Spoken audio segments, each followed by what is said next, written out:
Let's talk a little bit about how these tutorials are organized so you can make the most out of your experience watching them. There are 3 tutorials: a beginner, an intermediate, and an advanced. There will be one solution created through the 3-part series. We'll start off with the contact manager, and it'll change into and expand into an invoicing solution. So we use one example all the way through because this helps you to understand the whole process of creating a solution rather than a bunch of random techniques that you have to figure out how to implement yourself. We're going to actually create a solution through the 3-part series. Now, the tutorials can be used separately if you want. In fact, you can look at a single chapter if you want, and that's because in the work files section, we provided the actual files that I'm creating in the tutorial. So you can go ahead and find the file that is at the beginning of the chapter and one that's at the end of the chapter, depending on what you want. And that way, what you can do is start off where that chapter begins. Have the example file there so you can review a chapter if you want. I would recommend definitely watching the beginner tutorial even if you're an intermediate user. The reason is you can always learn something. There's always a nugget or several nuggets that you can get out of something. But it's also important because the beginner tutorial sets up the intermediate and advanced. Because of that one solution, just watching the intermediate, even if you watch it quickly through, is going to really make you understand where we're coming from. So again, you can watch the chapters separately since the work files are included. Don't forget about those work files. They're very important, and there's lots of additional things provided, such as graphics and things like that in the work files that will help you do a much better job at following these tutorials. Let's talk about the beginner tutorial. What we're going to do is create a fully functional contact solution starting from the very beginning. That means we're going to go up to the File menu and choose New, create all the fields, all the tables, everything that goes into it, and make a basic contact solution. We're going to cover things such as data entry.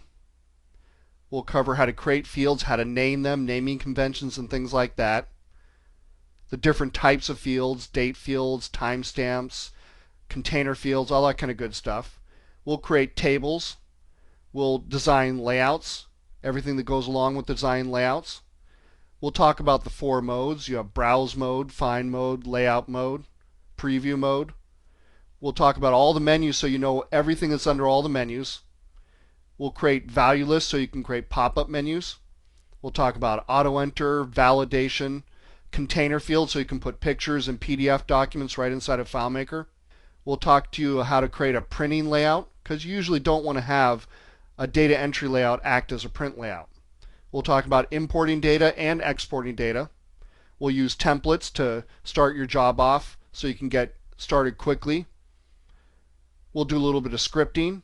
We'll cover reporting, which is usually the reason people decide to create a database. They want to do reporting. And of course, we'll do calculations. So the beginner tutorial was designed for somebody who has never used FileMaker before. It does start slow and then increases in difficulty throughout the tutorial. It will definitely get you up to an intermediate level, but I also teach on a staircase. I want to make sure that there's a little bit of everything. There's mostly beginner, but there's a little bit of intermediate mixed in there, and maybe even some advanced hidden features that aren't that difficult to understand. So even intermediate people will find stuff that they wanted to know. If you skip the beginner module, then you'll be in trouble, I think. The intermediate tutorial continues on with the solution, and it expands it from a contact solution to an invoicing solution. So the contacts become customers, and they get used in the entire invoicing solution. They'll have products and invoices and all that kind of good stuff. So this will be the intermediate level. So we'll start into interface design. Very important. We'll do stuff that you can't do with the normal graphic tools. We'll talk about relationships, one-to-manys, many-to-ones, one-to-ones, and many-to-many relationships along with join tables. We'll discuss table occurrences. What are they for? How can you use them? We'll talk about security. Very important. We want to make sure you understand accounts and privilege sets and extended privileges.